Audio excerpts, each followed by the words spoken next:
Ada tempat-tempat di dunia ini yang tak pernah masuk dalam berita, yang tak pernah dijadikan latar belakang film-film indah. Di sanalah, di antara gang-gang sempit, rumah-rumah tua, dan jalanan berlumpur, lahir sebuah kisah luar biasa. Kisah tentang mimpi, kisah tentang harapan, kisah tentang seorang anak yang berlari mengejar bintang, walau tanah tempat ia berpijak penuh lubang dan duri. Ini kisah tentang Raka. Raka lahir di sebuah rumah mungil yang hanya berdinding triplek. Atap bocor di musim hujan, panas membakar di musim kemarau. Setiap hari ia bangun dengan suara klakson beca, melihat ayahnya mengayuh pelan-pelan, membawa penumpang yang kadang membayar, kadang tidak. Ibunya setiap pagi menggoreng pisang di depan rumah, berharap habis dibeli sebelum sore tiba. Hidup mereka sederhana, tapi Raka tak pernah merasa kekurangan, karena hatinya penuh dengan mimpi. Mimpi, sederhana saja, aku ingin bermain sepak bola. Aku ingin suatu hari orang-orang berteriak menyebut namaku di stadion besar. Televisi butut di warung depan rumah jadi saksi. Malam-malamnya dihabiskan menonton pertandingan. Kadang gambar hilang, kadang suaranya mendesis. Tapi Raka tetap duduk di sana, memandang layar kecil itu, seolah-olah ia sudah berada di lapangan hijau yang megah. Setiap tendangan, setiap gol adalah isyarat bahwa mimpinya bukan sesuatu yang mustahil, bahwa suatu hari ia juga bisa ada di sana. Suatu hari seleksi SSB dibuka, Raka datang penuh harap. Anak-anak lain datang dengan jersey baru, sepatu mengkilap. Raka hanya punya celana sobek dan sandal jepit. Ia berlari, berusaha sekuat tenaga, tapi namanya tidak dipanggil. Ia berdiri lama, mendengar nama-nama lain dipanggil satu persatu. Ia pulang dengan langkah berat. Malam itu, ia menangis dalam diam di sudut rumah kecilnya. Ayahnya melihat tanpa banyak kata. Ia tahu anak kecil itu patah hati. Maka malam itu, tanpa suara, ia mengayuh becaknya lebih keras, menembus dinginnya malam, mengumpulkan receh demi receh. Pagi itu, saat Raka bangun, ia menemukan sepasang sepatu bekas di depan pintu. Sepatu dengan sobekan kecil, tapi bagi Raka, itu adalah sepatu terbaik di dunia.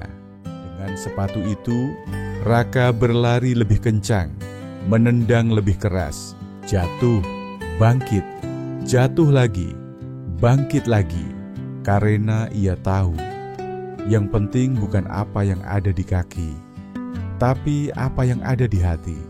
Suatu hari di sebuah pertandingan lokal, Pak Arman melihatnya. Pelatih tua bermata tajam tapi berhati lembut. Ia memanggil Raka dan berkata, "Kalau kamu mau kerja keras, aku akan membimbingmu." Latihan bersama Pak Arman bukanlah hal mudah. Pagi sebelum fajar, sore sebelum senja, Raka berlatih. Saat hujan turun, ia tetap menendang bola. Setiap tetes keringat, setiap rasa sakit adalah langkah mendekat pada mimpinya. Dalam kejuaraan antar kampung, Raka bersinar. Namanya bergema. Pelatih-pelatih besar mulai bertanya, siapa anak kecil itu? Hingga undangan seleksi timnas junior pun datang. Saat surat undangan itu sampai di tangan Raka, ia hampir tak percaya. Tangannya bergetar saat membaca tulisan itu berulang-ulang.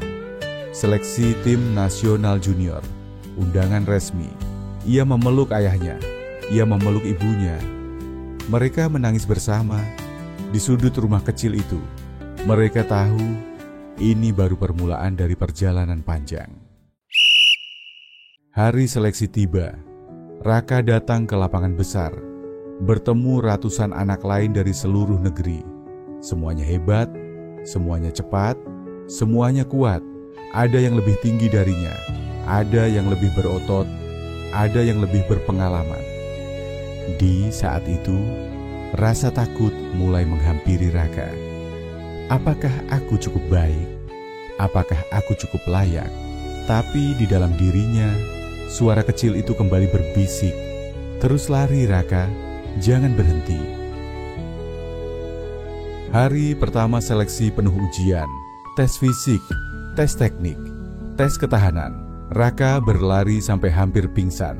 Kakimu gemetar, nafasmu berat, tapi dia tetap melangkah. Hari kedua, ada tes taktik. Pelatih mengamati siapa yang berpikir cepat, siapa yang bisa membaca permainan. Raka tidak hanya menggunakan kakinya, ia menggunakan hatinya. Ia membaca permainan dengan naluri, dengan insting jalanan yang telah ia asah sejak kecil di lapangan tanah becek. Hari ketiga, hari pengumuman. Dari ratusan anak, hanya 20 yang dipilih. Nama demi nama dipanggil, hatinya berdegup kencang. Dan akhirnya, Raka Pratama, suara itu terdengar di antara gemuruh kerumunan. Ia menatap ke langit, menahan air mata, mengucap syukur dalam diam. Bersama timnas junior, hidup Raka berubah. Ia berlatih keras, jauh dari rumah. Disiplin ketat, jadwal padat. Rasa rindu rumah yang kadang menghantam tanpa ampun. Tapi Raka bertahan, karena setiap malam sebelum tidur, ia menatap foto keluarganya. Ia ingat janji yang ia buat. Aku akan membuat mereka bangga. Turnamen pertamanya melawan tim junior negara tetangga. Di menit ke-75, pelatih memberinya kesempatan bermain. Dengan jantung berdegup kencang, ia memasuki lapangan. Bola datang ke kakinya. Ia menggiring, melewati 1, 2, 3 pemain lawan. Dan dengan tendangan keras ke sudut gawang.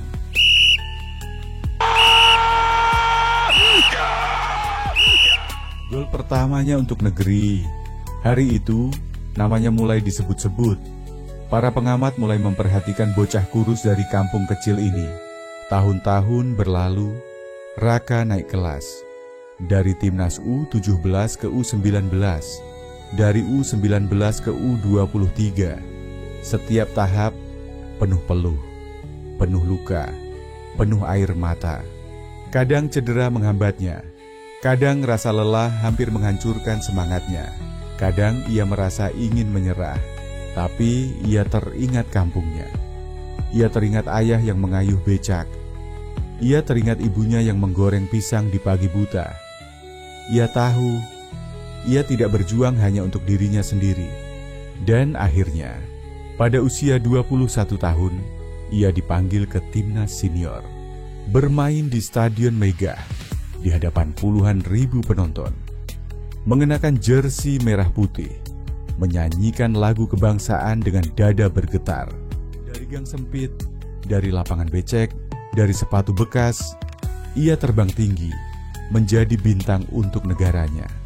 Dan di setiap gol yang ia ciptakan, di setiap kemenangan yang ia persembahkan, ada doa seorang ibu, ada keringat seorang ayah, ada semangat kampung kecil yang terus berlari bersama di dalam dirinya.